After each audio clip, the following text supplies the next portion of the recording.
வணக்கம். நீ நாள் எப்படி போச்சு? நல்லா போச்சு. நல்லா போச்சு. ஓகே. ஸோ இன்னைக்கு பல சுவாரஸ்யமான தகவல்கள் காத்திருக்கிறது. ஸோ இன்னைக்கான இன்டர்நேஷ்னல் இந்தியன் எபிசோட்குள்ளே போயிடலாம். So news number 1 first news என்ன அப்படின்னா, ஏர்டெல்லோட எம்டி கோபால் அப்படின்னு நினைக்கிற அவர் பேர் சம்திங் வரும். அவர் என்ன சொல்லியிருக்காருன்னா 5G, அதாவது ஃபாஸ்டஸ்ட் நெட்வொர்க் அப்படின்னு நம்ம சொல்லிக்கிறோம் 5Gயை. அது எதுக்காக கொண்டு வரப்பட்டதோ அந்த எக்ஸ்ட்ரீம் லிமிட்டை அது இன்னும் அடையலை. 5Gனா அதால் என்னென்ன பண்ண முடியும்னு நம்ம இது நாங்கள் எதிர்பார்த்தோமோ அதையெல்லாம் இன்னும் அதை அட்டைன் பண்ணலை அப்படின்னு சொல்லியிருக்காரு. ஸோ என்ன யார் சொன்னது? ஒரு எக்ஸாம்பிளாக என்ன சொல்கிறாங்க அப்படின்னா, ஹோலோகிராஃபிக் வீடியோ கால் பண்ண முடியும். அந்த இல்ல இல்ல கெப்பாசிட்டி யார் சொல்றாங்க? ஏர்டெலோட எம்டி. ஏர்டெலோட எம்டியா? Okay. So holographic video call பண்ணுற அளவுக்கான கெப்பாசிட்டி 5Gக்கு இருந்தும் அந்த லெவல் இன்னும் 5G அட்டைன் பண்ணல அப்படின்னு அவர் சொல்லியிருக்காரு. அவரு மொத்தமா சொல்றாரா இல்ல அவங்களோட நெட்வொர்க்க சொல்றாரா? இல்லை, 5G நெட்வொர்க்கை சொல்கிறாரு. ஸோ இன்க்ளூடிங் ஓவராலா காமனா? ஓவராலாக காமனாக ஜென்ரலாக சொல்கிறாரு. என்னமோ அவரு உருவாக்குன மாதிரி பேசுறாரு. ஸோ 5G நெட்வொர்க்கால் என்ன பண்ண முடியணும் அப்படின்றது இருக்கு இல்லையா, அந்த எக்ஸ்ட்ரீம் லிமிட்டை அது ரீச் பண்ணல இன்னும் அப்படின்னு அவர் சொல்கிறாரு. ஸோ ஏஏஐ நியூஸ் நம்பர் 2 என்ன அப்படின்னா, ஏஏஐ அவார்ட்ஸ் அப்படின்றவங்க பார்த்தீங்க அப்படின்னா ஏஏஐ அப்படின்ற டிபார்ட்மெண்ட் பார்த்தீங்கன்னா 40 கோடி ரூபா கான்ட்ராக்டை அனௌன்ஸ் பண்ணியிருக்காங்க. எந்த கம்பெனி இண்டிஜினஸாக எக்ஸ்ப்ளோசிவாக ட்ரேஸ் பண்ணுற டிடெக்டரை ரெடி பண்ணுறாங்களோ அவங்களுக்கு அந்த மாதிரி ஒரு கம்பெனிக்காக 40 கோடி ரூபா கான்ட்ராக்டை அனௌன்ஸ் பண்ணியிருக்காங்க. ஸோ இது எல்லா ஏர்போர்ட்லையும் வைக்கிறதுக்காக, ஏர்போர்ட்டோட செக்யூரிட்டியை இன்க்ரீஸ் பண்ணுறதுக்காக இண்டிஜினஸான டிடெக்டர்ஸ் வேணும் அப்படின்னு சொல்லிட்டு 40 கோடி ரூபா கான்ட்ராக்ட் அனௌன்ஸ் பண்ணியிருக்காங்க. ஸோ ஃபாரினோட எதிர்பார்ப்பு எக்ஸ்டர்னலி இம்போர்ட் பண்ணிக்காம இண்டிஜினஸாக மேனுஃபேக்சர் பண்ணுன்றதான் பிளான்.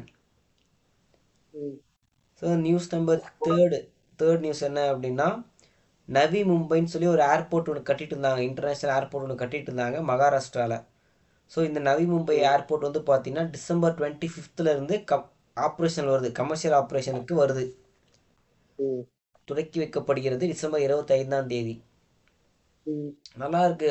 அதோட இமேஜஸ், அதை பற்றின விஷயங்கள், அதில் இருக்க ஃபீச்சர்ஸ்லாம் பார்க்குறப்போ உனக்கு ஒரு சிட்டிக்கான ஒரு ஃபாரின் லண்டன் நியூயார்க்லாம் எந்த மாதிரி ஃபீல் பண்ணுறோமோ அந்த லெவலுக்கான ஒரு ரிசல்ட் கொடுக்குற மாதிரி பில்ட் பண்ணியிருக்காங்க. நவீன மும்பை அப்படின்ற சுருக்கமாக தான் நவி மும்பை வச்சுருக்காங்கன்னு நினைக்கிறேன். சரி தெரில, பட் அது ப்ராப்பராக நவீன்ற வார்த்தைக்கு அர்த்தம் தெரில எதுக்கு நவி மும்பைன்னு வச்சாங்கன்னு. பட் ஒரு தோராயமாக என்னோட ஒரு கருத்து இது நவீன மும்பையாக இருக்கலாம் அப்படின்னு. அப்படி எப்படி இருக்க முடியும்? ஸோ ஏதோ சம்திங் ஹிண்ட் இருக்கு. மும்பையில் கட்டினா நவி அப்படின்றது எதை குறிக்குதுன்றது பார்ப்போம். ஸோ நியூஸ் நம்பர் 4 என்ன அப்படின்னா, என்விடியா சிப்ஸ் இதுவரை பர்சனல் கம்ப்யூட்டரில் யூஸ் பண்ணி பார்த்துருக்கோம் இல்லையா. ஒரு மிகப்பெரிய கிராஃபிக்ஸ் கார்டு கம்பெனி இவங்க செல்ஃபோனுக்கு, ஸ்மார்ட் ஃபோனுக்கு ஏற்ற மாதிரி ஸ்டைலில் 2026 லான்ச் ஆகுறாங்க.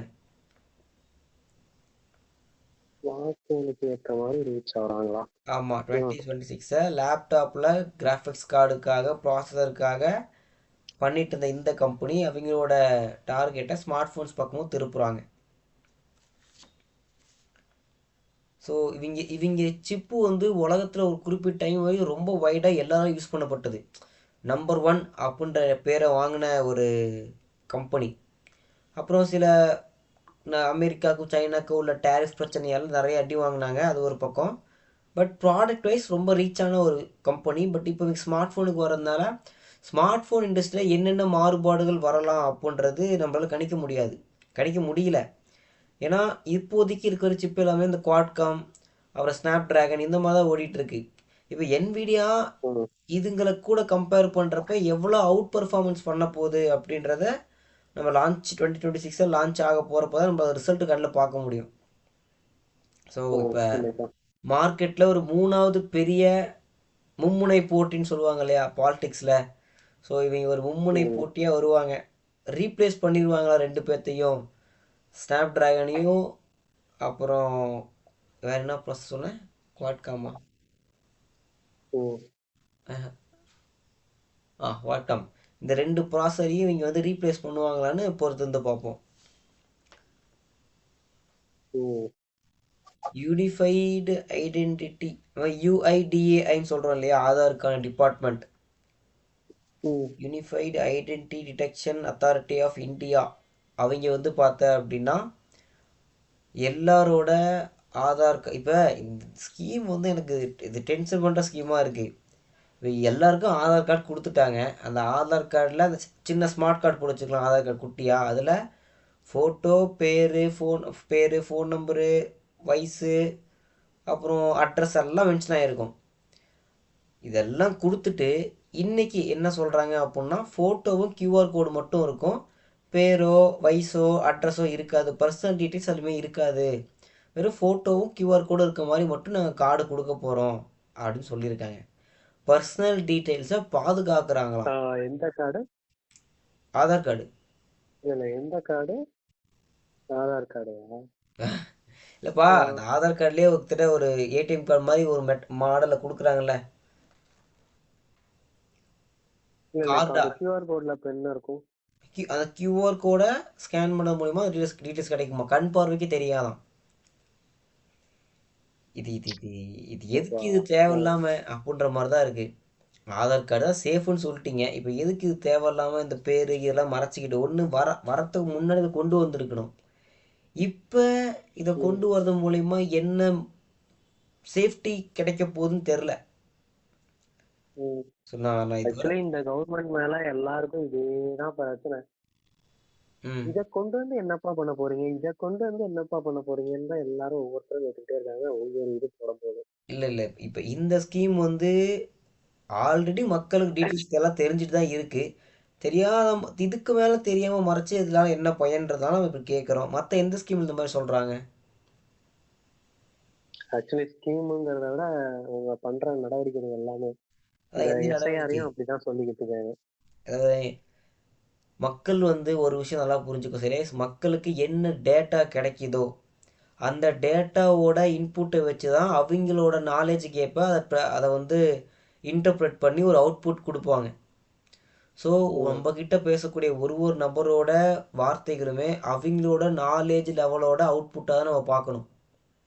அவங்க ஒரு விஷயம் சொல்லிட்டாங்க அப்படின்றதுனால அது சரியாக தான் சொல்லியிருப்பாங்கன்னு அர்த்தம் கிடையாது. நீயோ நானோ பேசுறதை கூட வெரிஃபைடான 100% அப்படின்னு நம்ம சொல்ல மாட்டோம். ஸோ நமக்கு என்ன நாலேஜ் தெரியுமோ அந்த லெவலுக்கு அந்த அந்த இப்போ என்விடியா சிப்ஸும் ஸ்னாப் ட்ராகன் குவாட்காம எப்படி ஓவர்டேக் பண்ணுமா, ரீப்ளேஸ் பண்ணுமா, மும்முனை போட்டியாக மாறுமான்றது நம்மளோட கருத்து தான். பட் ப்ராப்பராக என்விடியா, குவாட்காம், ஸ்னாப் ட்ராகன் சிப்ஸ் எல்லாம் பற்றி தெரிஞ்ச ஒரு ஆளோட பெர்ஸ்பெக்டிவ் வந்து வேறு மாதிரி இருக்கும். நம்மளோட பெர்செப்ஷன் இதோட முடிஞ்சு போச்சு. ஸோ நம்ம நாலேஜ் அளவுக்கு நம்ம அதை இன்டர்ப்ட் பண்ணி பேசணும்.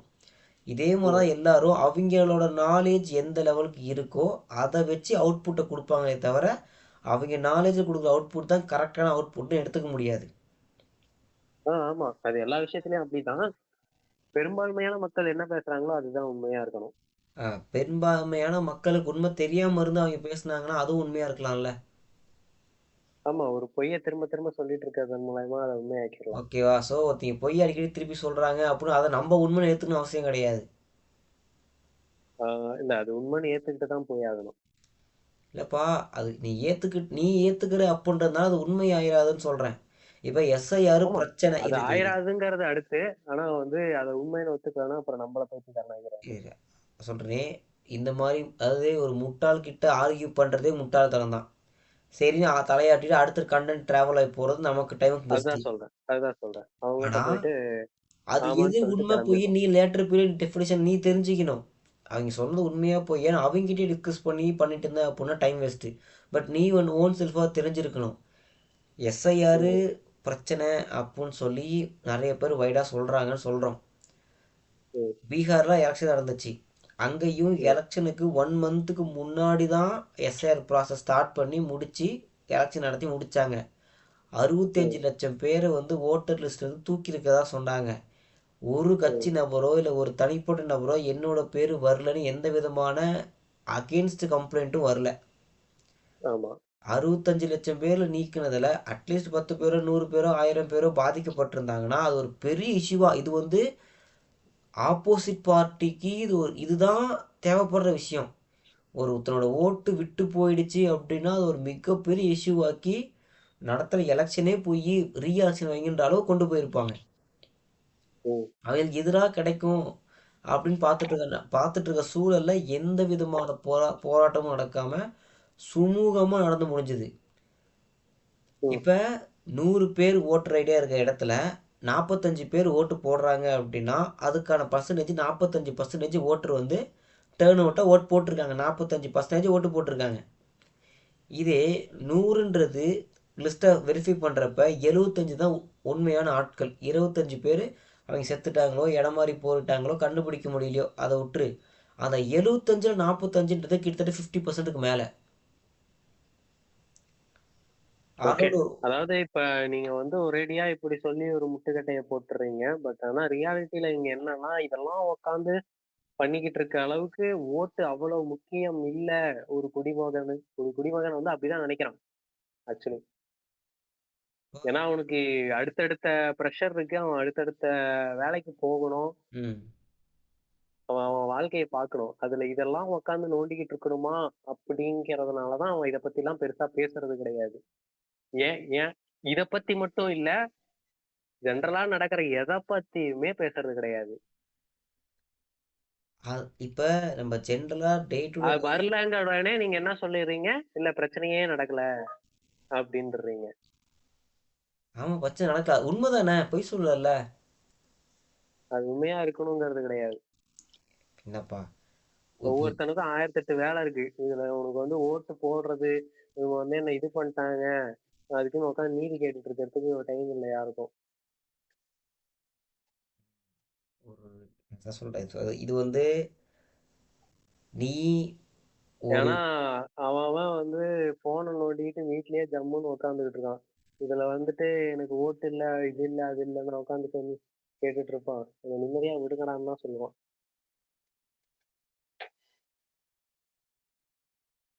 பீகார்ல அது நடக்கல, அவ ஓட் போடல அப்படின்னா அந்த எண்டோட ரிசல்ட்டுக்கான கான்சிக்வன்சஸ் அவன் தான் அனுபவிக்க போறான்.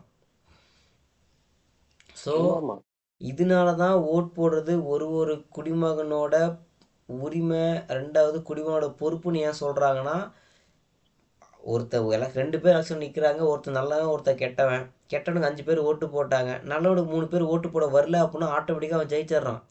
ஓட்டு போட வராதவங்களையும் அவன் தான் ரூல் பண்ணுறான். அப்போ அவன் ரூல் என்ன விஷயம் கிடைக்குதோ அது இவனுக்கும் அந்த விட்டு வராமல் ஓட்டு போட வராமல் உட்காந்து 3 பேர்த்துக்கும் தான் அது கிடைக்கிது. அப்போ அந்த ஓட்டு போடாமல் வராமல் இருந்த அவனால தான் இன்னைக்கு அவனும் கஷ்டப்படுறான்றது அவன் புரிஞ்சிக்கல அப்படின்னா அது அவனோட முட்டாள்தனம். பட் தப்பு சரின்னு தெரிஞ்சு சரியா ஓட்டு போட்ட 2 பேர் இதுல பாதிக்கப்படுறாங்க, இந்த 3 பேர்த்தால. கண்டிப்பா. ஸோ இதுதான் டெமோக்ரஸியை பாதிக்கிற விஷயம். அந்த மாதிரி இருக்கிற ஒவ்வொரு நபரும் பிரச்சனை தான்.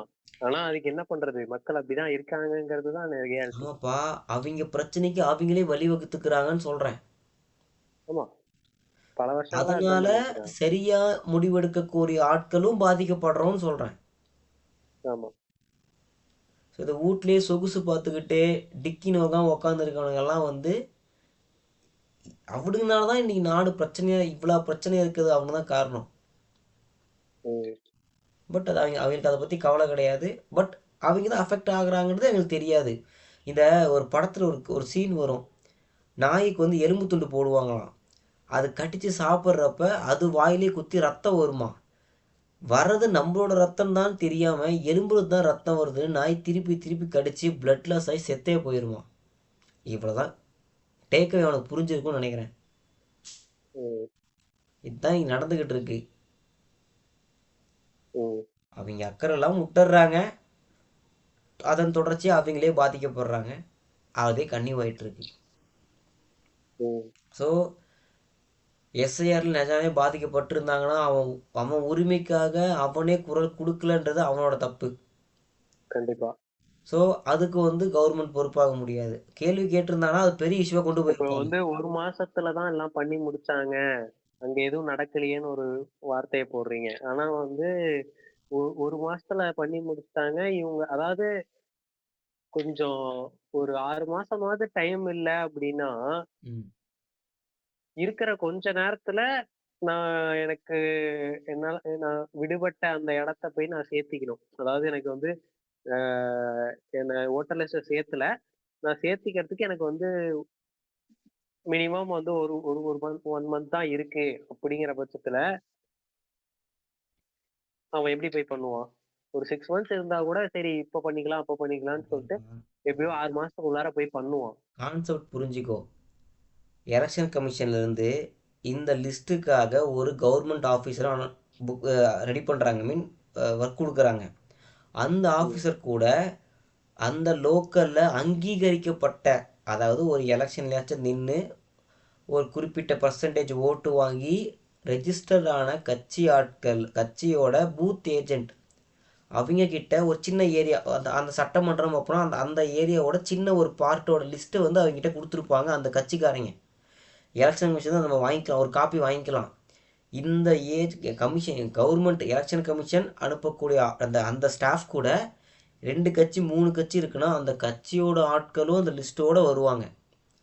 ஏன்னா இது வந்து சப்போஸ் அங்கீகரிக்கப்பட்ட கட்சிகளுக்கு மட்டும் தானா? மட்டும்தான் அங்கீகரிக்க கட்சிகளுக்கு அப்ப மட்டும்தான் அது இதுக்கான. அங்கீகரிக்கப்படாத கட்சிகள்லாம் என்ன பண்ணுவாங்க? அவங்களுக்கு அதுக்கு அனுமதி கிடையாது. நீங்கள் போகலாம், அதாவது உங்களுக்கும் ஒரு காப்பி கிடச்சிரும், நீங்களும் கூட போய் வெரிஃபை பண்ணிக்கலாம். ஆனால் நீங்களே ஃபார்ம் இஷ்யூ பண்ண முடியாது.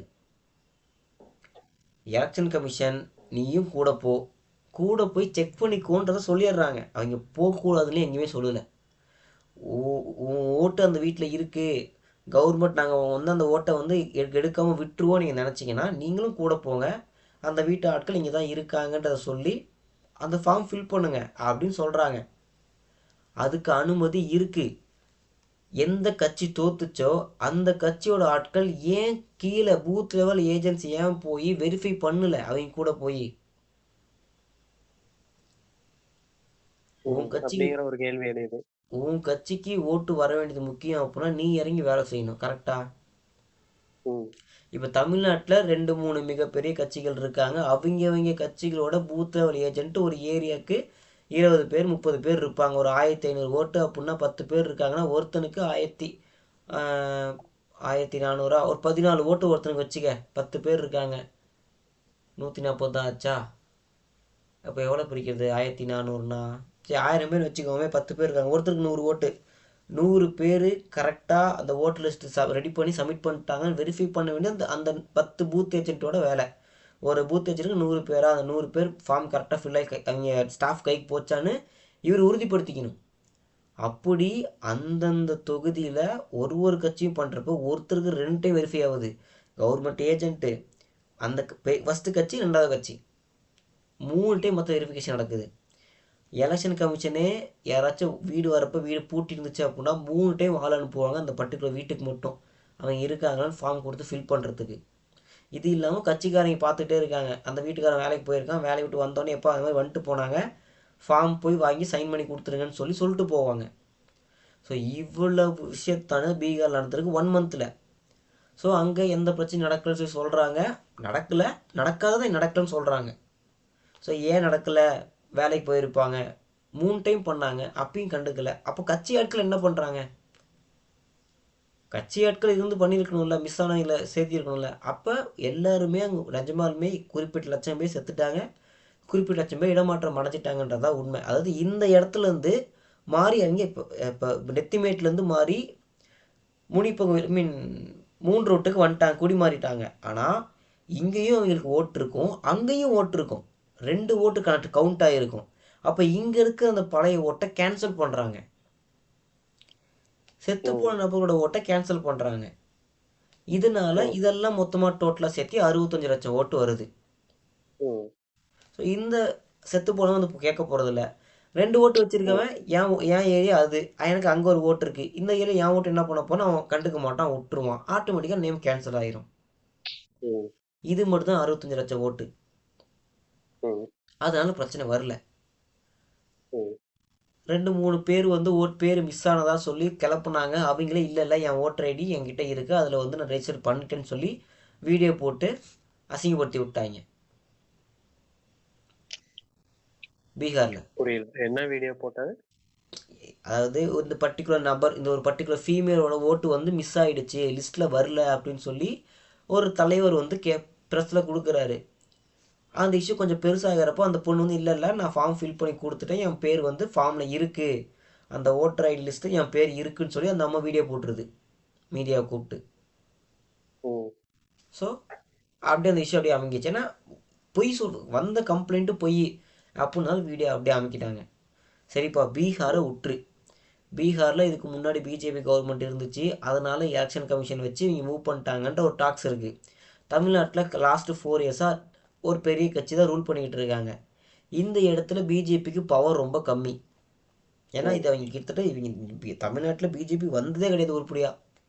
இப்போதான் ஏதோ தலை தூக்கி கொஞ்சம் வளர்ந்துக்கிட்டு இருக்கு. இதுவரை 2 கட்சிகள் தான் மாற்றி மாற்றி ஆண்டுகிட்டு இருக்காங்க. இப்போ ஒரு கட்சி ஆண்டுகிட்டு இருக்கு, இந்தியாவோட ஒன் ஆஃப் த பழம்பெரும் கட்சி. இந்த இடத்துல ஓட்டு மிஸ் ஆயிரும் அப்படின்னு பயப்படுறதுக்கான ரீசன் எதுவும் கிடையாது. இவங்க தான் ப்ரெசன்ட் கவர்மெண்ட், இவங்களை தாண்டி ஓட்டு ரிமூவ் ஆகிறதுக்கு சான்ஸ் இல்லை. கட்சி ஆளுகள் இருக்காங்க, 10ன்றது இன்னும் 10 பேர் சேர்த்தி ஒரு ஒரு பூத் லெவலுக்கும் போயிட்டு வெரிஃபை பண்ணுங்கன்னு சொல்ல வேண்டியது யார் பொறுப்பு? அவங்க கட்சியோட பொறுப்பு. அப்படி பண்றப்ப எந்த ஓட்டு மிஸ் ஆகாதுன்னு சொல்றேன். எலெக்ஷன் கமிஷனே ஒருத்தங்க வீட்டில் இல்லைன்னா 3 வாட்டி போய் அந்த வீட்டை செக் பண்ணுறதுக்கு ரூல்ஸ் போட்டிருக்காங்க. அது இல்லாமல் ஆட்கள் கூட கட்சி ஆட்கள் போகிறாங்க. அப்புறம் எப்படி மிஸ் ஆகும்? இதையும் தாண்டி இந்த இந்த ஊர் விட்டு அந்த ஊர் போனதுக்கப்புறம் இந்த ஊரில் ஓட்டு அப்படியே டெலீட் ஆகாமல் இருக்குது பார்த்தியா, அந்த மாதிரி ஓட்டுக்கெல்லாம் கேன்சல் ஆகும். இப்போ இது கேன்சல் ஆகாமல் இருக்குன்னு தெரிஞ்சதுன்னா அந்த பேர் டூப்ளிகேட் ஓட்டு போட சான்ஸ் இருக்குது. மேபி போட்டிருக்கலாம், போடாமல் இருந்திருக்கலாம். 130 ஓட்டை ஒரு தொகுதியில் ஜெயிச்சிருக்காங்க. 2 பெரிய கட்சிகளும் 130 ஓட் டிஃப்ரென்ஸில் ஜெயிச்சிருக்காங்க, தோத்துருக்காங்க. வெறும் 130 ஓட்டு. இப்போ ஒரு தொகுதியில் 13,000 ஓட்டு வந்து பார்த்தீங்கன்னா செத்து போனவங்க, பட் டிரான்ஸ்ஃபர் ஆனவங்கலாம் சேர்த்து 13,000 ஓட்டுன்னு சொல்கிறாங்க.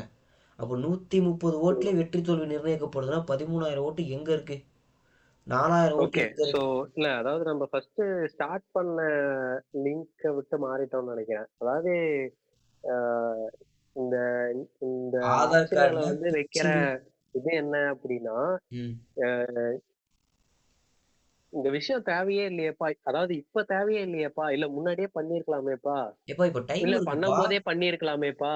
ஏப்ரல் தான்ப்பா அதாவது இப்ப எலெக்ஷனு. பாத்தீங்கன்னா ஆதார் கார்டு வரும்போதே இதை பண்ணிருக்க வேண்டியதுதானே அப்படிங்கிற ஒரு கேள்வி வருது. சோ இந்த இந்த மாதிரியான ஸ்கீமுக்கு விஷயங்கள்லாம் வந்து இந்த ஸ்கீமுக்கு இது இருக்கிறதுனால கரெக்டு. வச்சுக்கிட்டே இருக்காங்க அப்படிங்கறதுதான் ஏப்பா விஷயம். சோ இந்த அந்த வகையில அந்த வகையில இப்ப இத்தனை நாள் எஸ்ஐஆர் பண்ணாம இப்ப பண்றாங்க. அதாவது இத்தனை நாள்னு சொல்றது இதுக்கு முன்னால நடந்த நடந்த ஆஹ் தேர்தல்கள்ல. ஓகேயா? ம் சோ அதான் அப்ப இவ்வளவு நாள் கேப், அதாவது இந்த பழைய தேர்தல்கள் எல்லாம் பண்ணாமலே இருந்திருக்காங்களே அப்படிங்கிற ஒரு கேள்விதான். எஸ்ஐஆர் இதுக்கு முன்னாடியும் நடக்கப்பட்டு இருக்கு. எந்த வருஷத்துல? ம், இந்தியா ஃபுல்லாக நடக்காட்டியும் அந்தந்த ஸ்பாட்டுக்கு ஏற்ற மாதிரி நடத்திட்டு தான் நான் இருக்கு. கேள்விப்பட்ட வரைக்கும் அந்த 2002 பக்கம், அந்த ரொம்ப பழசு, அப்பதான் பண்ணிருக்காங்களாமா. சரி, ஓகே, 2002லயே பண்ணியிருந்தாலும் இப்போ ஏன் பண்ணக்கூடாதுன்றேன். நமக்கு இன்னும் தமிழ்நாட்டு எலெக்ஷனுக்கு ஏப்ரல் இருக்கு.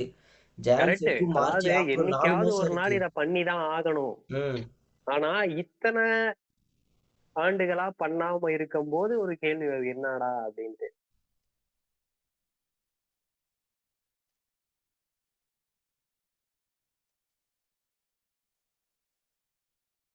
சோ அப்போ வந்து ஒரு குறிப்பிட்ட கட்சி வந்து இந்த டைம் நமக்கு கரெக்டா இருக்கு, இந்த டைம் உள்ள பூந்து அடிச்சோம்னா பண்ணிடலாம் அப்படின்னு நினைக்கிறாங்களோ அப்படின்னு தோணுது. சோ இதுதான் மக்களுக்கு எழுற அந்த கேள்விகள்.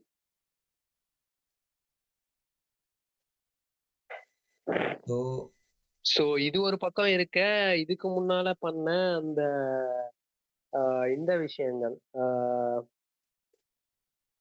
பண மதிப்பிழப்பு அது அது மேலயும் இந்த மாதிரி ஒரு குற்றச்சாட்டு இருக்கு. ஆனா இத எல்லாமே யோசிச்சு பார்க்கும்போது ஒரு பக்கம் எனக்கு இன்னொரு ஆஹ் அதாவது இத ஈக்குவல் பண்ற மாதிரியான இன்னொரு விஷயம் என்னன்னா, முதல்ல மோடி வந்து வெளிநாட்டுக்கு போய் போய் ஊர் சுத்தும் போது என்னப்பா இந்த ஆளு இவரு ஊர் சுத்திக்கிட்டே இருக்காரு அப்படின்ட்டு தான் தோணுச்சு. ஆனா இன்னைக்கு அது எவ்வளவு விஷயத்த மாத்தி இருக்கு உலகத்துல அப்படின்ட்டு கொஞ்சம் பின்னால இருந்து பார்க்கும்போதுதான் தெரியுது. ஓ மை காட், இதுக்குதான் நம்ம ஆளு இப்படி சுத்திட்டு இருந்தாப்லையா அப்படின்ட்டு இருக்கு. இப்போ சோ அந்த மாதிரி அன்னைக்கு இதுக்கு ஒரு பின்னால ஒரு காரணம் இருக்கும். அது என்னங்கிறது இப்ப தெரியல, அவ்வளவுதான். அன்னைக்கு நமக்கு இருந்த நாலேஜ் படி மோடி பண்ணது வேஸ்ட் நம்ம யோசித்தோம். பட் நம்மளோட நாலேஜுக்கு அப்பாற்பட்ட விஷயங்கள் நடந்திருக்கிறது இப்போ தான் தெரியுது. கரெக்டா? ஆமா. மக்கள் நமக்கு தெரிஞ்சிருக்கு, பட் மக்கள் எல்லாத்துக்குமே தெரிஞ்சிருக்கானா கிடையாது. கிடையாது. இன்னைக்கு இந்தோனேஷியாவோட பிரசிடென்ட் வந்து இந்தியாவுக்கு வந்திருக்காரு, டிஃபென்ஸ் மினிஸ்டர் வந்து இந்தியாவுக்கு வந்திருக்காரு பிரம்மோஸ் தீல ஃபைனலைஸ் பண்ணுறதுக்காக. ஆல்ரெடி பேச்சுவார்த்தைகள் இருந்துச்சு, இன்னும் எண்டு டாக்குக்காக வந்திருக்காங்க பிரம்மோஸை வாங்கிறதுக்கு. 54 நாடுகள் சேர்ந்து தான் ஆப்பிரிக்காவில் மொத்தம் 54 நாடுகள் இருக்குது. அந்த 54 நாடுகளை யூரோப் யூனியன் மாதிரி ஆப்பிரிக்கா யூனியன் ஒன்று கிரியேட் பண்ணி அதை G20யில் சேர்த்தி அவங்களுக்கு ஒரு அங்கீகாரம் வாங்கி கொடுத்து அவங்களுக்கு காலேஜஸ் கட்டி கொடுத்து 2014 இதுவரை 40,000 பேர் அங்கேருந்து இந்தியா வந்து படித்து ரிசர்ச் ஸ்டெம்ஸ் டிபார்ட்மெண்ட்ஸில் ஒர்க்கில் இருக்காங்க. அங்கேயும் இங்கேயும் 2 நாட்டுகளையுமே ஒர்க்கில் இருக்காங்க. நம்மளால் முடிஞ்ச அளவுக்கு இங்கேயும் வச்சு சொல்லி கொடுக்குறோம், அங்கேயும் கட்டி கொடுக்குறோம், ஆன்லைன்லேயும் கிளாஸஸ் நடத்துகிறோம். அது இல்லாமல் கம்பெனிஸ் அங்கே கொண்டு வரது, நெட்ஒர்க் ப்ரொவைட் பண்ணுறது, எல்லா விதத்துலேயும் ஆஃப்ரிக்காவோட க்ரோத்துக்கு நம்மளும் ஒரு பார்ட்டிசிபேட் பண்ணிக்கிட்டு இருக்கோம். இந்த மாதிரி பல விஷயங்கள் இருக்குது. ஆப்கானிஸ்தானுக்கு ஃப்ரீயாக மருந்து கொடுக்குறதா இருக்கட்டும், ஸ்ரீலங்காவில் பிரச்சனைன்றப்ப பெட்ரோல் தந்ததா இருக்கட்டும், மரூஷியஸுக்கு வந்து அரிசி கொடுத்ததா இருக்கட்டும், இந்த மாதிரி நிறைய விஷயங்கள் பண்ணியிருக்கோம்.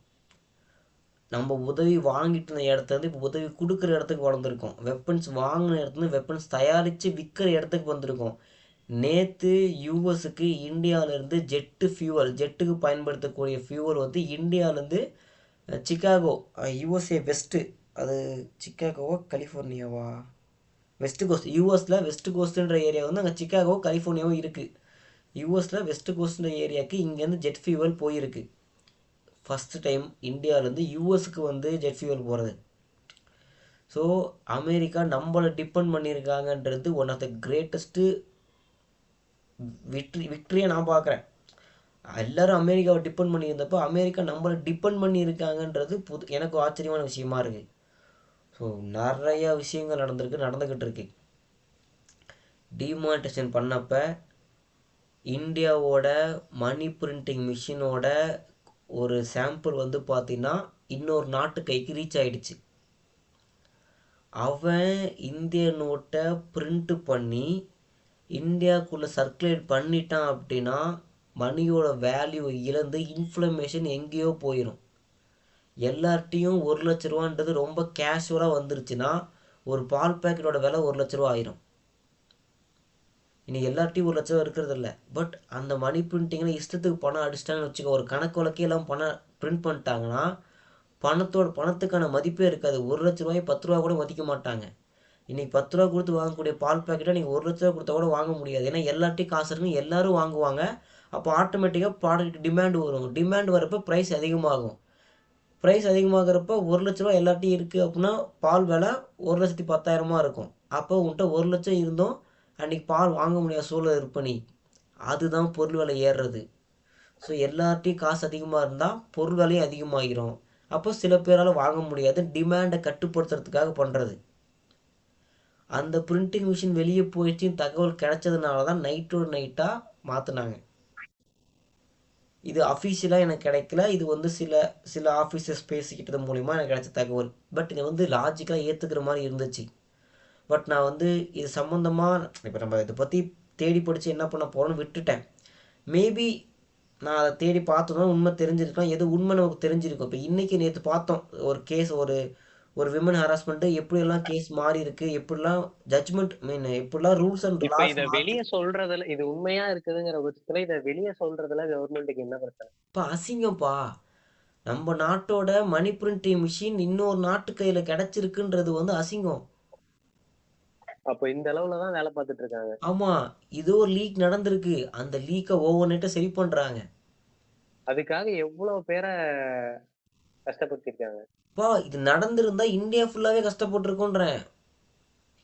இப்போ நீ லாஸ் 90% எடுத்துக்கிறியா 10% எடுத்துக்கிறியான்னு பார்க்கறப்ப 10% தான் நான் சூஸ் பண்ணுவேன். நீ எப்படின்னு தெரியல எனக்கு. இங்கே 10% லாஸோட போகுது அப்படின்னு பார்த்துருக்காங்க. எவ்வளோ கருப்பு பணம் வெளியே மாட்டுச்சு நோட்டு மாற்றினப்ப. எல்லாத்துலேயும் ஒரு ப்ளஸ்ஸும் இருக்கும் மைனஸும் இருக்கும். அதாவது எத்தனை பாசிட்டிவான ரிசல்ட் கிடைச்சாலும் சில நெகட்டிவான விஷயங்களை மக்கள் பேச தான் செய்வாங்க, மறக்க மாட்டாங்க. அது வந்து நம்மளோட இயல்பு. என்ன எத்தனை பாசிட்டிவான ஸ்கீம்ஸ், மக்களுக்கு உதவிகள், இன்ஃப்ராஸ்ட்ரக்சர் எவ்வளோ பண்ணாலும் சில நெகட்டிவான விஷயத்த பேசுகிறோம்.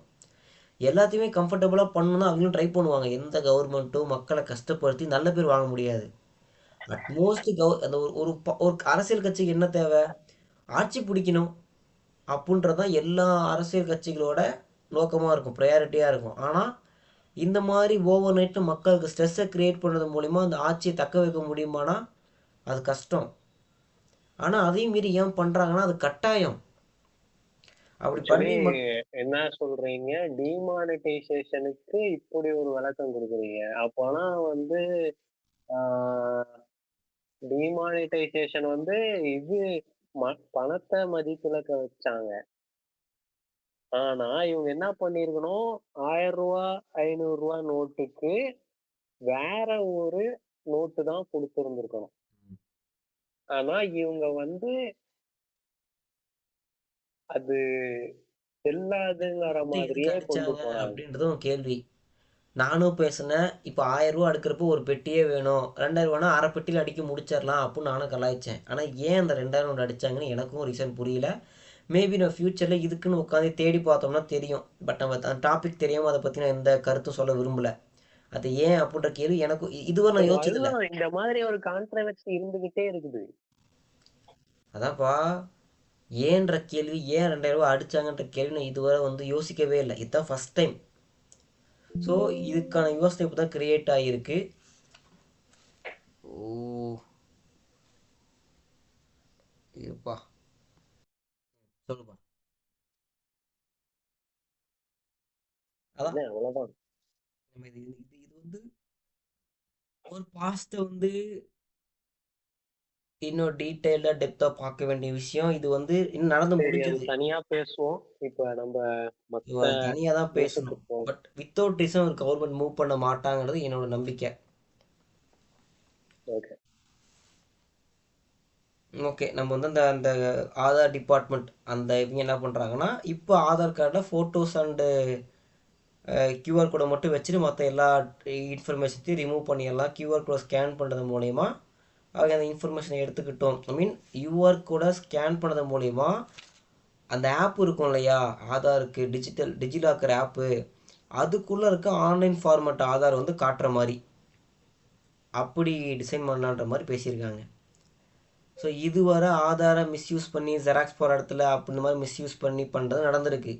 பட் மேபி இதுக்கு மேலே மிஸ்யூஸ் பண்ணுறதுக்கான வாய்ப்புகளை தவிர்க்கிறதுக்காக பண்ணுறாங்களா? பட் இது முன்னையே பண்ணியிருந்துருக்கலாம். அது இப்போ கொண்டாந்து ஃப்யூச்சர் கான்ஃப்ளிக்ஸை வந்து நடக்காமல் தடுக்கிறதுக்கா அப்படின்றது ஒரு கேள்வியாக இருக்குது.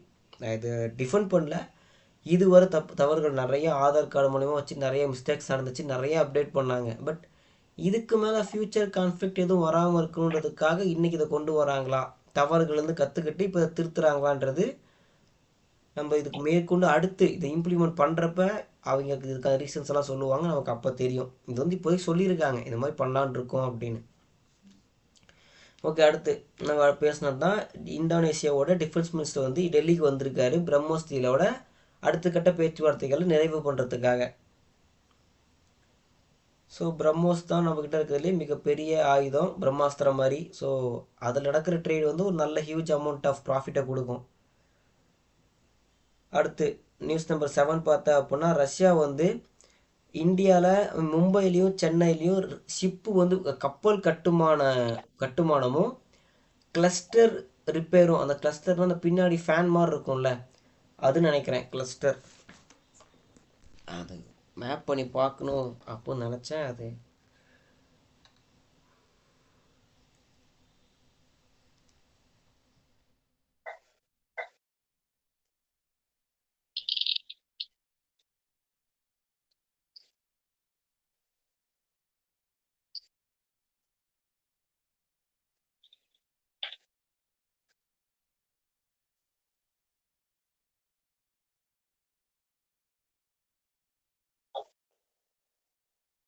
ஓ, கிளஸ்டர்னா வந்து அந்த கப்பல் மனை கூரா இருக்குல்ல, அந்த பகுதி போல.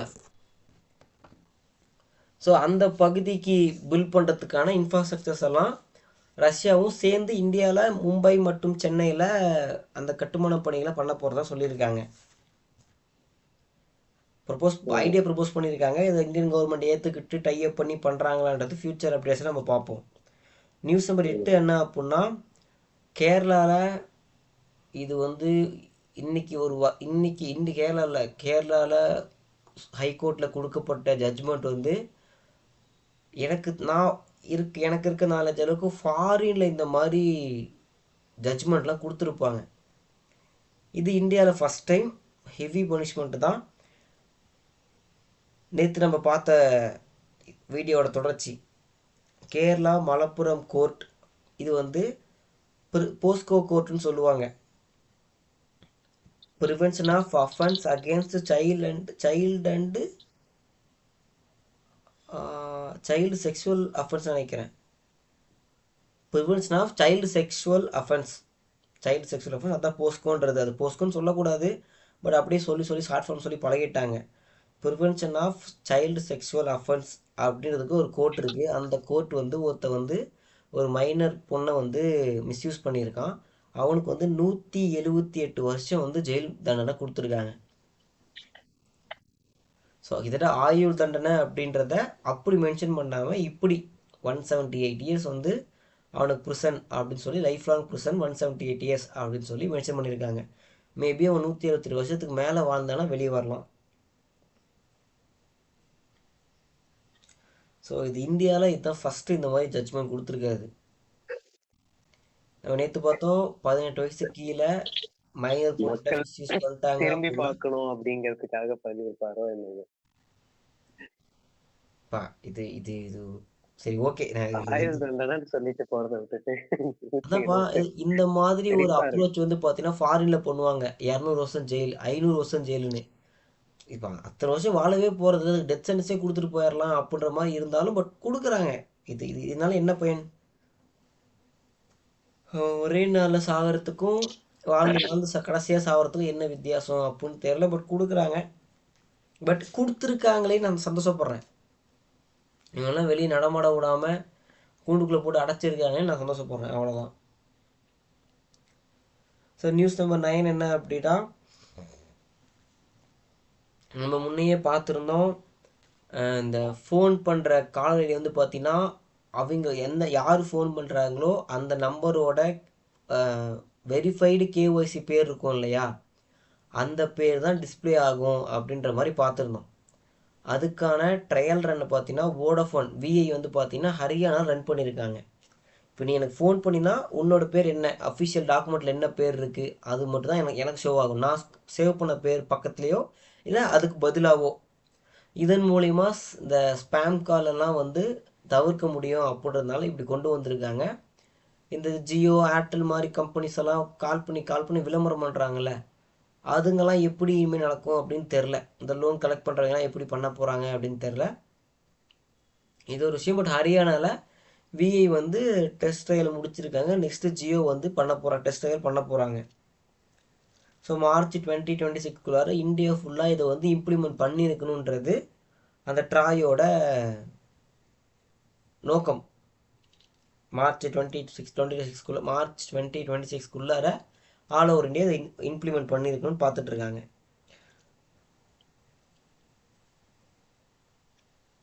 ஸோ நியூஸ் நம்பர் 10 என்ன பார்த்தீங்கன்னா, அல்ட்ரா ப்ராசஸ்டு ஃபுட், நம்ம ஜங்க் ஃபுட் சொல்கிறோம் இல்லையா, அதுதான் அல்ட்ரா ப்ராசஸ்டு ஃபுட்டுன்னு சொல்கிறாங்க. யூபிஎஃப் அப்படின்னு சொல்கிறாங்க ஷார்ட் ஃபார்மாக. இது வந்து பார்த்தீங்கன்னா 2006 ஒட்டுமொத்தமாக இந்தியா ஃபுல்லாக அல்ட்ரா ப்ராசஸ் ஃபுட்டு சேலான அமௌண்ட் வந்து பார்த்தீங்கன்னா எவ்வளோ வேல்யூக்கு சேல் ஆயிருக்குன்னு பார்த்தீங்கன்னா 0.9 பில்லியன் டாலர், அதாவது 90 மில்லியன். 1 மில்லியன்னா 10 லட்சம், 90 மில்லியன்னா எத்தனை லட்சம்னு பார்த்துக்க. 0.9 பில்லியன், 90 மில்லியன் எப்படி வேணால் சொல்லிக்கலாம். ஆனால் 2019 கணக்குப்படி பார்த்தேன் அப்படின்னா கிட்டத்தட்ட 38 பில்லியனுக்கு விற்றுருக்கு. அப்போ 380 மில்லியன், 38 பில்லியன். ஸோ கிட்டத்தட்ட 40 மடங்கு சேல்ஸ் வேல்யூ வந்து அதிகமாகிருக்கு.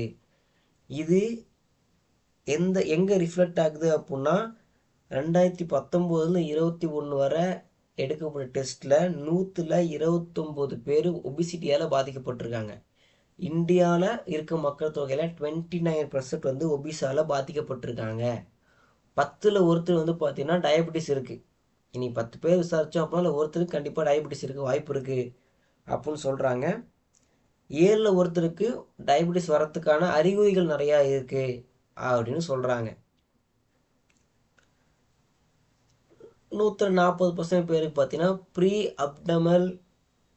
ப்ரீ அப்டாமினல் ஒபிசிட்டி, அதாவது இந்த மேல் வயிறு அந்த ரீஜனில் வந்து நிறையா கொழுப்புகள் சேர்ந்துருக்கும், வயிற்றில் கொழுப்புகள் சேர்ந்துருக்கும்.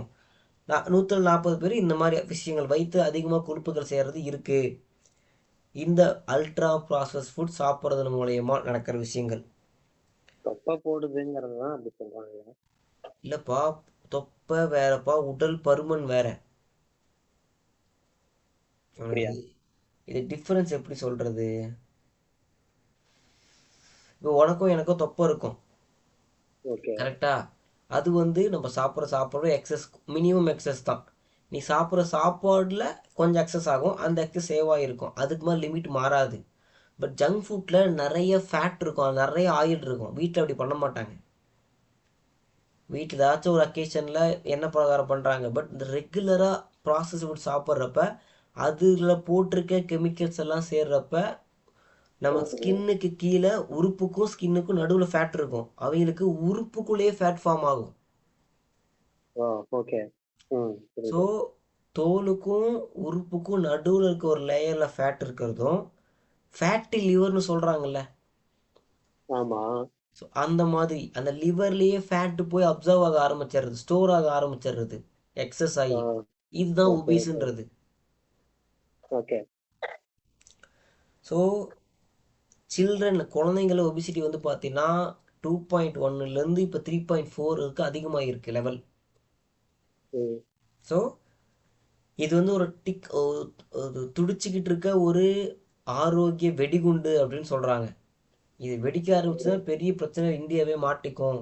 ஏன்னா நம்ம லாஸ்ட் டைம் பார்த்தோம் 100 பில்லியன் டாலருக்கு, சாரி 100 பில்லியன் டாலர் இல்லை, 100 கோடி நினைக்க, சம்திங் அரௌண்ட் ஒரு ஹியூஜ் அமௌண்ட்டுக்கு ட்ரக், ஒபிசிட்டி ட்ரக் விற்றுருக்கு, வெயிட் லாஸ் ட்ரக் விற்றுருக்கு. அந்த வெயிட் லாஸ் கம்பெனி 33% இந்தியா மார்க்கெட்டை மட்டும் விலை குறைச்சிருக்கான். 1/4 கிராம் வந்து பார்த்தீங்கன்னா 16,000 சில்லற. அந்த 33% ப்ரைஸ் ட்ராப்பில் 10,000 சில்லறைக்கு வந்திருக்கு. 0.25 மில்லிகிராம் வெயிட் இருக்கக்கூடிய ஒரு மாத்திரை 10,000 சில்லற. அந்த கம்பெனி பிராண்டை வந்து கிட்டத்தட்ட 100 கோடிக்கு மேலே சேல்ஸ் ஆகிருக்கு வேல்யூ. ஸோ இப்போ இது ஒபிசிட்டி எந்த லெவலுக்கு கனெக்ட் ஆகுது. அன்றைக்கி வேல்யூ சொன்னாங்க, அடுத்து மருந்து கம்பெனி கொடுத்துருக்க டிஸ்கவுண்ட்டை சொன்னாங்க, அதுக்கப்புறம் இன்றைக்கி ஒபிஸ் எவ்வளோ மக்களை பாதிச்சிருக்கு. 10ல் ஒருத்தருக்கு சுகர் இருக்குது சர்க்கரையினால், சர்க்கரையினால இல்லை, இந்த அல்ட்ரா ஃபாஸ்ட் சுகர் வருது. 7ல் ஒருத்தருக்கு சுகர் வரதுக்கான பல அறிகுறிகள் இருக்குன்னு கம்ப்ளைண்ட் பண்ணுறாங்க. ஸோ இது வந்து இருக்கக்கூடிய பிரச்சனை தான். இது மக்கள் புரிஞ்சுக்கிட்டு அதுக்கேற்ற மாதிரி உணவு பழக்க வழக்கங்களை மாற்றிக்கணும்னு நம்ம வேண்டிக்கணும்.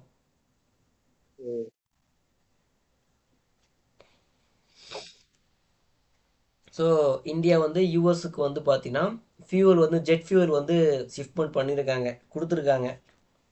ஸோ இது இந்தியா ஹிஸ்ட்ரியில் ஃபஸ்ட் டைமாக அமெரிக்காவுக்கு தான் போது ஜெட் ஃபியூவல் சப்ளை பண்ணுறது நடக்குது. ஸோ நியூஸ் நம்பர் 12 என்ன அப்படின்னா, பிஎஸ்என்எல் வந்து 5G நெட்ஒர்க்கை டெல்லியிலையும் மும்பையிலையும் மட்டும் லான்ச் பண்ணுறாங்க. ஸோ இங்கே வந்து 4Gயே ப்ராப்பராக கிடைக்கல, 3Gயே ப்ராப்பராக கிடைக்கலன்னு புலம்புற ஆட்கள் இன்னும் இருக்காங்க.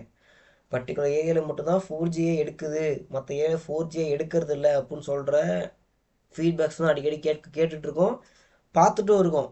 ஆனால் இந்த காலகட்டம் இந்த மாதிரி ஒரு சூழலில் 5G நெட்ஒர்க்கை டெல்லியிலையும் மும்பையில் லான்ச் பண்ணுறேன்னு சொல்லியிருக்காங்க. நல்லபடியாக லான்ச் பண்ணி இந்த ப்ரைவேட் என்ன 5G நெட்வொர்க் 5G நெட்வொர்க் தான் இப்போ வந்துருச்சுல்ல. இல்லைப்பா, பிஎஸ்என்எல் கம்பெனிலேருந்து வரணும். இல்லை, பிஎஸ்என்எல் ஒரு government run company. BSNL okay. So இந்த ஜியோ, பிஎஸ்என்எல், ஜியோ, ஏர்டெல், விஐக்கெல்லாம் ஒரு பெரிய காம்படிஷனாக பிஎஸ்என்எல் வந்தால் நல்லா இருக்கும், ஆனால் வரமாட்டாங்க. ஏன்னா கேரளாவில் ஃப்ளட் நடந்தப்போ ஒரு குறிப்பிட்ட டைம் பாஸ்டில் கேரளா ஃப்ளட் நடந்தப்போ பிஎஸ்என்எல் முன் வந்து டவர்ஸ் எல்லாம் போட்டு அங்கே இருக்க மக்களுக்கு இன்ஸ்டன்ட் சிக்னல் கவரேஜ் கொடுத்தாங்க. பட் எந்த கம்பெனியுமே பண்ணல. கவர்மெண்ட்டோட வேலை மக்கள் சர்வீஸ் கொடுக்கறது தான். ஸோ கவர்மெண்ட்டோட ஒரு கம்பெனியாக ஒரு ப்ரைவேட் செக்டாராக வந்து பிஎஸ்என்எல் அந்த அஃபெக்டான மக்களுக்கு உடனடி சர்வீஸ் ப்ரொவைட் பண்ணாங்க.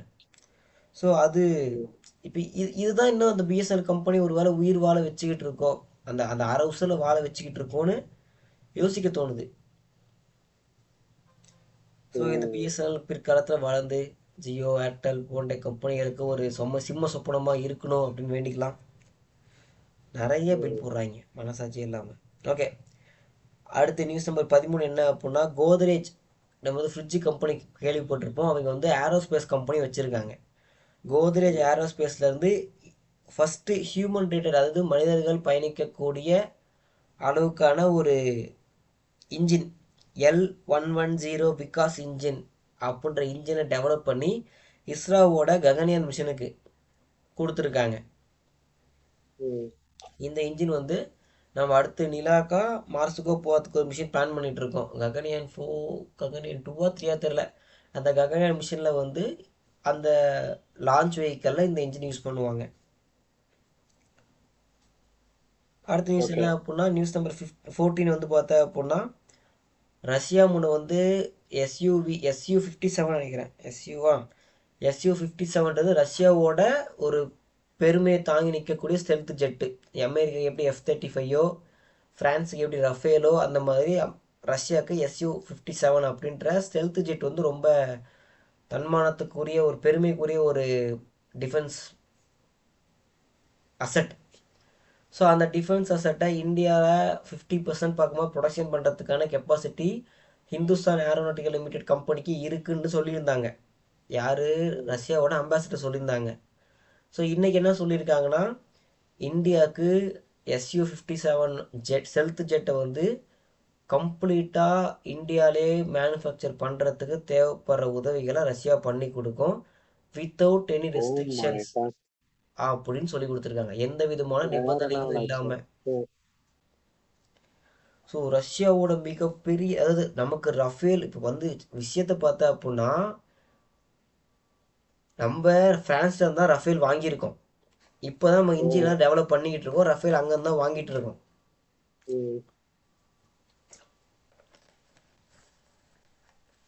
நிறையா சப்மரீன்ஸு, வார்ஷிப்பு, ஏர்கிராஃப்ட் கேரியெல்லாம் மேனுஃபேக்சர் பண்ண நம்ம இன்னொரு ஜெட்டை வந்து மேனுஃபேக்சர் பண்ணுற அளவுக்கு இன்னும் க்ரோத் ஆகலை, கம்ப்ளீட்டாக இன்னும் முடியல. ஜெட்டு மேனுஃபேக்சர் பண்ணி ப்ரோட்டோடைப் கூட கண்ணுக்கு வெளியே வரும்னு வச்சுக்கோவேன். இனிஷியல் ஸ்டேஜில் இல்லை பாதியில் முக்கால்வாசியில் அப்படி தான் இருக்கும். ஃபைனல் அவுட்புட் இன்னும் கொடுக்குற லெவலுக்கு வரல. ஃப்ரான்ஸோட ரஃபேலை தான் அங்கேருந்து ஆர்டர் பண்ணி வாங்கி யூஸ் பண்ணிக்கிட்டு இருக்கோம். அதை யூஸ் பண்ணி தான் பகல்காம் அட்டாக் நடந்தப்போ ஃப்ரான்ஸோட ரஃபேல் ஜெட் தான் யூஸ் பண்ணியிருந்தோம். அதை பார்த்துட்டு யார்கிட்ட, பாகிஸ்தானில் அமெரிக்காவோட F-35 இருந்துச்சு. அந்த F-35 ஒரு F-35 2 F-35 கம்ப்ளீட்டாக டெஸ்ட்ராய் ஆகிடுச்சு போரில். உக்ரைன் அந்த போர்லையா ரஃபேலுக்கும் பாகிஸ்தானுக்கும் நடுவில் நடந்த கலகலப்பில் முடிஞ்சிருச்சு. உக்ரைன் வந்து அமெரிக்கா கூட 100 F-35 ஜெட்டு வாங்குறதுக்கு டீல் போட்டிருந்தாங்க. சடனாக அந்த டீலை கட் பண்ணி விட்டு ஃப்ரான்ஸ் கூட 100 ஜெட்டு வாங்கிறதுக்கு டீலை போட்டு சைன் பண்ணிட்டாங்க. ஸோ நம்ம ஃப்ரான்ஸோட ரஃபேல் ஜெட்டை வாங்கி யூஸ் பண்ணது, இன்றைக்கி ஃப்ரான்ஸுக்கு 100 ரஃபேல் ஜெட்டு ஆர்டர் வந்திருக்கு. ஸோ ஃப்ரான்ஸ் என்ன பண்ணியிருக்காங்க, யூஎனில் இந்தியாவுக்கு பர்மனெண்ட் மெம்பர்ஷிப் கொடுக்கணும், வீட்டோ பவர் கொடுக்கணும்னு சொல்லி இந்தியாவுக்கு வந்து சப்போர்ட் பண்ணியிருக்காங்க. இது அதனால தான் இது பண்ணாங்கன்னு நான் சொல்ல வரல. பட் அங்கே அது நடந்திருக்கு, இங்கே இதுவும் நடந்திருக்கு. அந்த V5ன்னு சொன்னேன் இல்லையா, இப்போ இந்தியாவும் அந்த V5 கூட V6 சேர்த்துங்க. அந்த V5 மேலே வீட்டோ பவர் இருக்குது, இந்தியாவுக்கும் அந்த வீட்டோ பவர் கொடுத்து பர்மனெண்ட் மெம்பராக மாற்றுங்கன்னு சொல்லி ரஷ்யா ஃப்ரான்ஸ் வந்து சப்போர்ட் பண்ணிருக்காங்க இந்தியாவுக்கு. சைனா மட்டும் தான் இன்னும் ஒத்து வரல. ஒத்து வந்தால் நம்ம அடுத்த கட்ட இதுக்கு போயிடுவோம். ஸோ நியூஸ் நம்பர் 15 என்ன அப்படின்னா, இந்தியாவோட first bullet train 100 kilometre mean first bullet train Surat to Vapi அப்படின்ற 2 ஏரியாவுக்கு நடுவில் கிட்ட 100 கிலோமீட்டர் டிஸ்டன்ஸ் இருக்குது. அந்த 100 மீட்டர் டிஸ்டன்ஸை கனெக்ட் பண்ணுற மாதிரி இந்தியாவோட ஃபஸ்ட்டு புல்லட் ட்ரெயின் 2027 டெஸ்ட் இயக்கப்படும் சொல்லியிருக்காங்க. ஸோ 2027 எங்கேயோ இருக்குது. இப்போதைக்கு மெட்ரோவே நிறைய வந்திருக்கு, அதை உருப்படியாக பயன்படுத்தினாலே போதும். இல்லை வந்தே பாரத்தில் வேறு வந்திருக்கு. இதெல்லாம் தாண்டி மெட்ரோ ட்ரெயினாக 300 கிலோமீட்டர் ட்ராவல் பண்ணணும்னு நினைக்கிறேன் அப்ராக்சிமேட்டாக. அந்த ட்ரெயின் வந்து 2027 ஆகஸ்ட்டில் லான்ச் பண்ணலான்ற மாதிரி சொல்லியிருக்காங்க. ஸோ நியூஸ் நம்பர் 16 என்ன அப்படின்னா, இந்தியன் ரயில்வேஸ் வந்து ட்ராக்கில் சோலார் பேனல் போடுறதா பார்த்துருந்தோமா, எப்படி பவர் ஜென்ரேட் பண்ண போகிறாங்கன்னு. 70 மீட்டருக்கு பனாரஸ் அப்படின்ற ஏரியாவில் ட்ராக்கில் 70 மீட்டருக்கு solar panel, removable solar panel அப்படின்ற மாதிரி சொல்கிறாங்க. ரிமூவ் பண்ணிக்கலாம் அப்படின்ற மாதிரி சொல்கிறாங்க. ரிமூவபிள் சோலார் பேனலை 70 மீட்டருக்கு ஃபிட் பண்ணி டெஸ்ட் ட்ரையல் பண்ணி பார்த்துருக்காங்க பனாரஸில். ஸோ அது ஒன்று சக்ஸஸாக ஃபெயிலியர்னு மென்ஷன் பண்ணல. ஃப்யூச்சர் அப்டேட்ஸில் வரும் என்ன பண்ணியிருக்காங்க, என்ன ரிசல்ட்டு அப்படின்னு. டெஸ்ட் ட்ரையல் நடந்திருக்குன்னு மட்டும் தான் எனக்கு தகவல் கிடச்சிருக்கு. அடுத்து ஃப்ரான்ஸ் வந்து பர்மனெண்ட் மெம்பருக்காக யூஎன்சியில் வந்து இந்தியாவை வந்து சப்போர்ட் பண்ணியிருக்காங்க. அது ஒன்று. 18 பார்த்தீங்கன்னா, டெஸ்லாவோட கனவு வந்து இன்னைக்கு நிறைவேற கட்டத்தில் இருக்குது. இதை நிறைவேறிடுச்சுன்னு கூட சொல்லலாம். ஃபின்லாண்டில் ஒயரே இல்லாமல் ஏர் கேபிள் மூலயமா வெறும் காற்றுல கரண்ட்டை வந்து டிரான்ஸ்ஃபர் பண்ணுற டெக்னாலஜியை வந்து இம்ப்ளிமெண்ட் பண்ணுறாங்களாம். பண்றாங்களான்னா என்ன கதை, பண்ணியாச்சா இல்லை டெவலப் பண்ணுறாங்க, பண்ணல அவங்ககிட்ட டெவலப் இன்னும் நினைவாகல. இன்னும் நினைவாகல. பட் இப்போ இது ஒரு இதுவரை வந்து தகவலே இல்லாமல் இருந்துச்சு. எத்தனை பேர் இந்த தனிப்பட்ட நபர்கள் தான் ட்ரை பண்ணிட்டு இருந்தாங்க, அந்த வயர்லெஸ் கரண்ட்டு அப்படிலாம் ட்ரை பண்ணிட்டு இருந்தாங்க. பட் இன்னைக்கு ஒரு கண்ட்ரி கவர்மெண்ட் எடுத்து இதை பண்ணுறது அப்படின்றப்ப அதோட இம்பார்ட்டன்ஸ் அதிகமாக இருக்குன்னு சொல்கிறேன். ஸோ இது நல்ல டெக்னாலஜி. எவ்வளோ ஒயர் அந்த விஷயங்கள்லாம் வந்து மிச்சப்படுத்துகிற விஷயம், எவ்வளோ வேஸ்ட்டை மிச்சப்படுத்தலாம். ஸோ வந்துச்சுன்னா ரொம்ப சந்தோஷம். வரும், ஒரு கவர்மெண்ட் ஈடுபட்டுருக்கனால வரும் அப்படின்னு நம்புவோம். ஸோ இன்றைக்கி நிறைய நியூஸ் பார்த்துருக்கோம், சில விஷயங்கள் டீப்பாக டிஸ்கஸ் பண்ணிட்டோம். ஸோ வேறு இதே மாதிரி இன்னொரு நாள் இன்னொரு எபிசோட் சந்திக்கலாம். அதுக்கு முன்னாடி உங்களுக்கு இன்னைக்கான டேல பிடிச்ச நியூஸ் ஏதாச்சும் இருந்துச்சுன்னா ஷேர் பண்ணலாம். எனக்கு வந்து அந்த ரஷ்யா வந்து ஜெட்டை இங்கே பண்றதுக்கான முடிவையும் கொடுத்ததுதான் ரொம்ப மலைக்க வைக்கும் விஷயமா இருந்தது. எனக்கு வந்து அந்த 178 வருஷம் ஜெயில் அப்படின்னு சொன்ன ஜட்ஜ்மெண்ட்டும், அந்த ஒயர்லெஸ் எலக்ட்ரிசிட்டி பாஸ் பண்ணுற அந்த ஸ்கீமோட இனிஷியல் ஸ்டேஜும் வந்து ரொம்ப பிடிச்சிருந்துச்சு. மற்ற விஷயங்களும் பிடிச்சிருந்துச்சு. பட் இது ரெண்டும் ஒன்று நடக்க வேண்டிய விஷயம், ரெண்டுமே நடக்க வேண்டிய விஷயம். ஸோ அதில் ஒன்று நடந்திருக்கு அப்படின்னு நினைக்கிறப்போ, ஒரு எக்ஸாம்பிளாக இப்போ ஒரு கோர்ட் ஜட்ஜ்மெண்ட் கொடுத்துட்டாங்கன்னா அதை ரெஃபரன்ஸாக வச்சு பல கேஸுக்கு வந்து ரிசல்ட் ஜட்ஜ்மெண்ட் கொடுப்பாங்க. அதை ரெஃபரன்ஸாக காட்டி இந்த கோர்ட்டில் இந்த டைமில் இந்த கேஸில் இந்த மாதிரி ஜட்ஜ்மெண்ட் கொடுத்துருக்காங்க, அப்போ இதுக்கும் கொடுங்கன்ற கேட்டு பல கேஸ் இதுக்கு முன்னாடி வாங்கியிருக்காங்க. இதுக்கப்புறம் இந்த ஜட்ஜ்மெண்ட்டை ரெஃபரன்ஸாக வச்சு பல பேர்களுக்கு நீதி கிடைக்கும்னு நினைக்கிறப்ப I feel really good. So இது இது நல்ல ஒரு தாக்கத்தை, ஒரு பயத்தை வந்து மக்கள் மத்தியில் உருவாக்கட்டும்.